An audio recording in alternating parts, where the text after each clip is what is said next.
Hi Big Tractor Power fans, I'm out in a western Kentucky field with a John Deere R4045 sprayer. This big machine is spraying herbicide on double crop soybeans. This second crop of soybeans was no-tilled in right behind the combine when the winter wheat was harvested, and now they're beginning to emerge up through the wheat stubble and straw, and it's time to kill off the weeds to make sure these beans grow into a healthy yield when they're harvested in October. In this video, we'll take a look at this big machine specifications and price tag, as well as climbing up in the cab to visit with my friend Matt, who is operating the sprayer. We'll see his perspective of running a large piece of equipment like this, carrying 1,200 gallons of solution, as well as spraying 120 feet wide. But first, let's head out to the field so that you can see and hear this John Deere R4045 in action.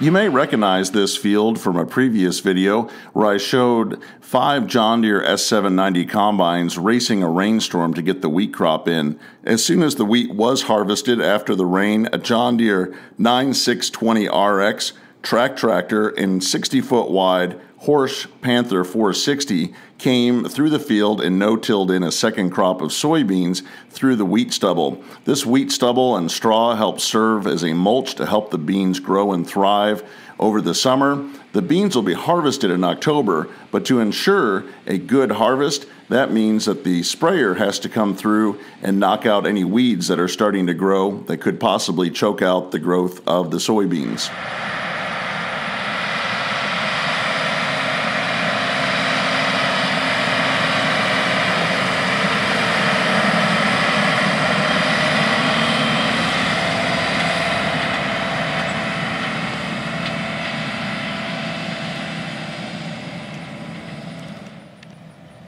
As the sprayer works its way across the field, we can take a look here between the rows of soybeans to see what's being sprayed.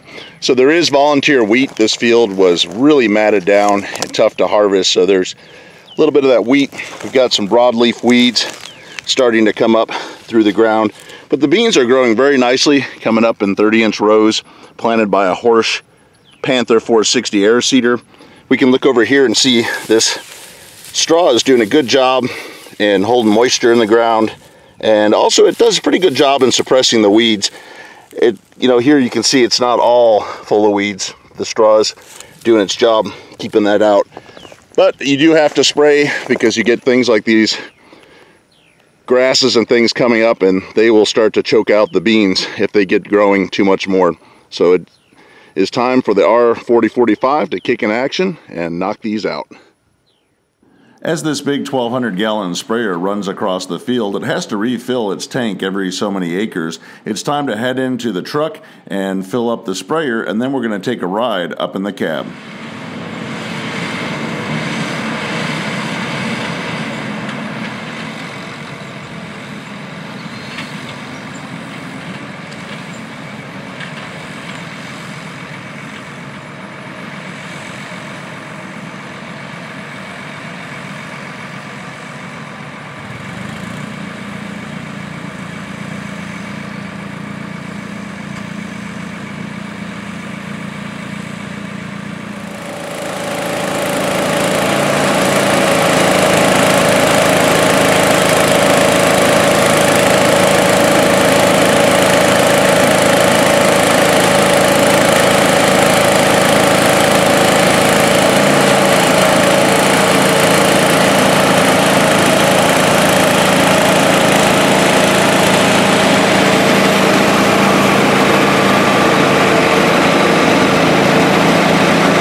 Now that the sprayer is completely filled up with another 1,200 gallons, let's climb up in the cab with my friend Matt and see his perspective of running this big 120-foot wide sprayer across the field.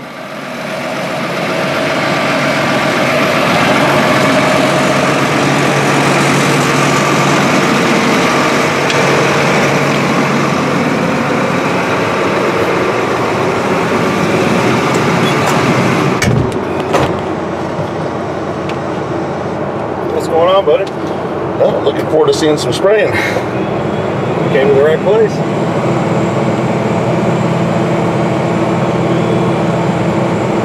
So how long does it typically take to fill up this 1,200 gallon tank when you're doing a refill like that?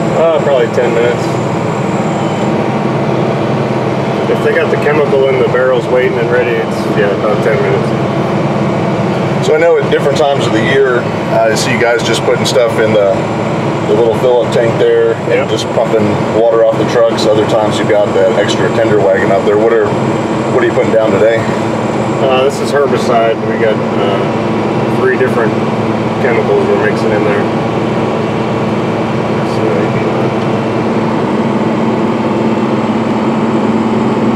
See Matt getting ready to spray the field. This is a new field they just came into. It is heading out here. Right here I'm just setting an A-B line for our tracking. And there we go.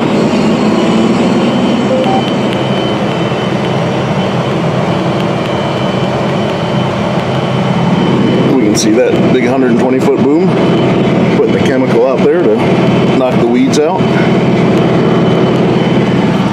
We're putting out 15 gallons to the acre, covering 80 acres to fill up.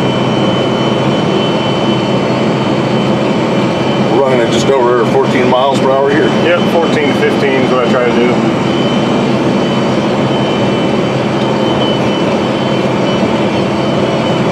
Looks like the crabgrass is coming up pretty well. Yeah, there's a lot of grass this year in the fields.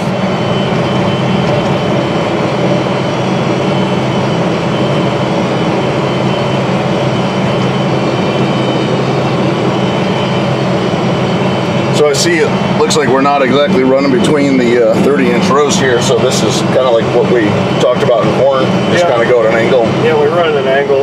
It's a calculated loss. You know, you run over a few plants per row, but it's better than taking out a whole row or two down through the field trying to follow them. On some of our hills and irregular shaped fields, it's really hard to stay in between the rows, so we try to run at an angle. And I imagine some of the plants at this point still pop back up even after. Yeah, even the, you know, say you run over 5 plants, 3 of those will probably come back up and do fine.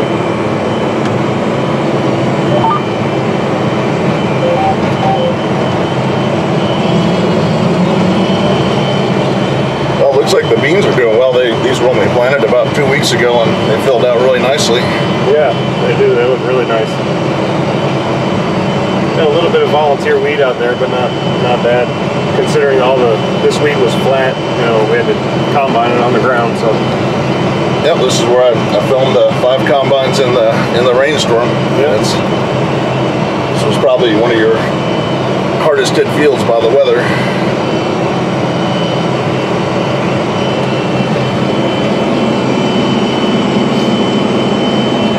We can see Matt is totally hands-free. The sprayer is automated, running across the field, applying the herbicide. And then you also have the GPS mapping up here on the, that's just an iPad, right? Yep, so the iPad with a, you know, it's actually an app that you use to track and document your, whatever you're doing in the field. We can see the R4045 just working its way across here, and then if you look at the boundaries around the farm there, that's where the second sprayer is running, and these 2 machines can communicate together, Matt. Yep, that's right. You can see Matt taking over the wheeler to turn around.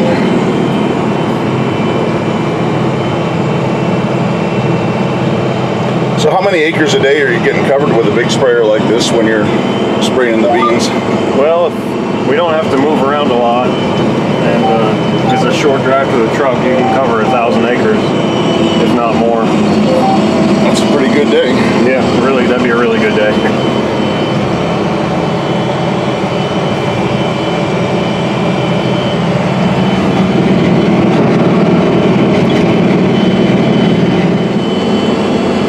Matt, when you're running this, basically everything is controlled off this joystick right here? Yep, forward, it's a hydrostat. It's kind of like most lawn mowers, I guess, now. Or you push it forward to go forward and back to go back.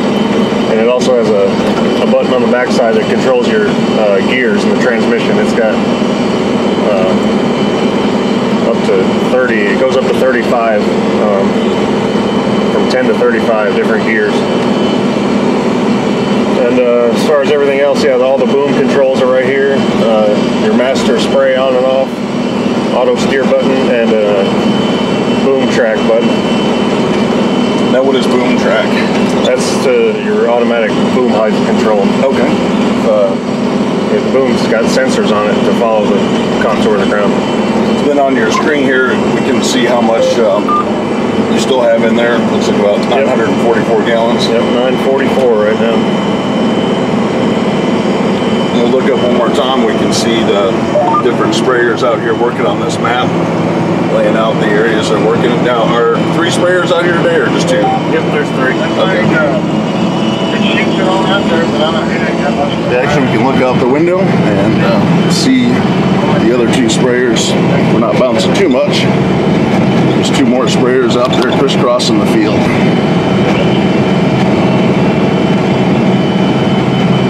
So with 3 sprayers going over 11,000 acres, how many days are you knocking it out in then? Sprayed 2 days last week, and we've been going for 2 days, 4 or 5. We'll probably get done 1 more day. About 5 days, 5 or 6 days. Well, that's definitely moving right along.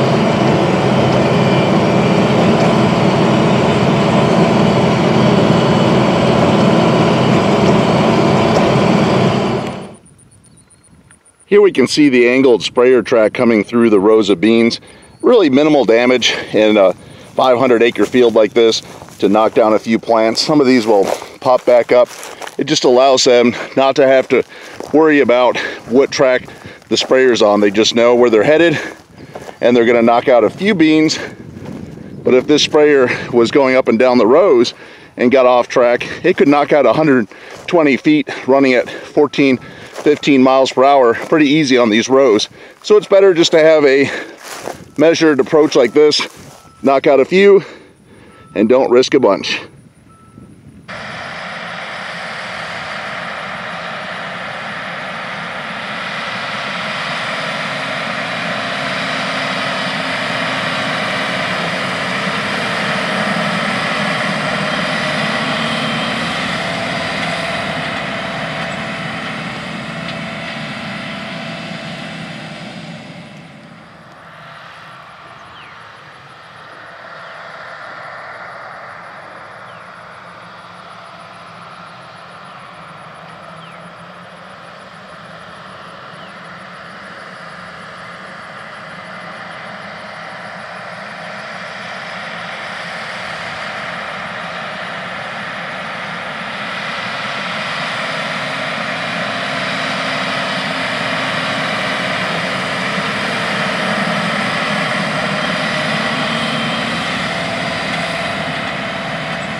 Let's take a brief look at the R4045 sprayer specifications. It's manufactured by John Deere in Ankeny, Iowa. It's powered by a 9.0-liter 549 cubic inch engine rated at 379 horsepower.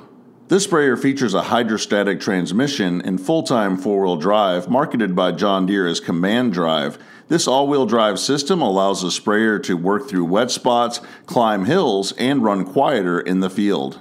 This sprayer features a 155-gallon diesel fuel tank and features a 1,200-gallon solution tank for applying everything from fertilizer to herbicides.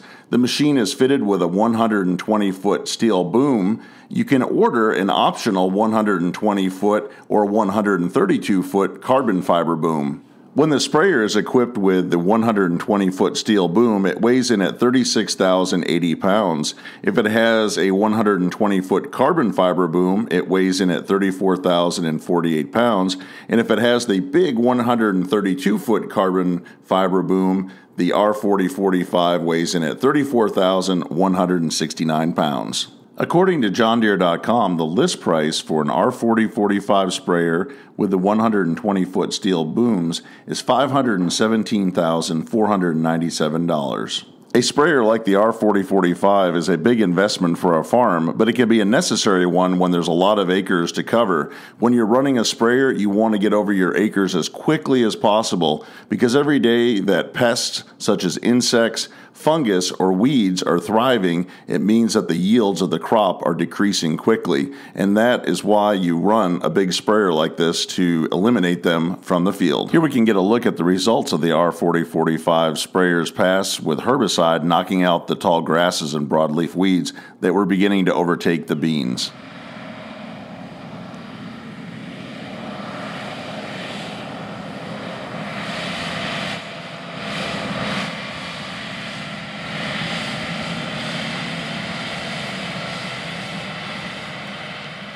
I hope that you've enjoyed spending time out in the field and up in the cab of this John Deere R4045 sprayer. It's the second largest sprayer available from the company. A new 1,600-gallon model R4060 has just been introduced for model year 2020, and I'm looking forward to getting out in the field to see that machine in action as well. If you would like to see more videos like this one, I hope that you'll consider subscribing to Big Tractor Power YouTube, where there's over 1,000 videos of farm machines at work. If you have any questions or thoughts about the video, please leave them in the comment section below, as I try to respond to every post that is made. If you would like to get a preview of what is coming up next on Big Tractor Power YouTube, check out Big Tractor Power Instagram, where I share pictures and short video clips of what I'm currently filming in the field. As always, thank you for watching.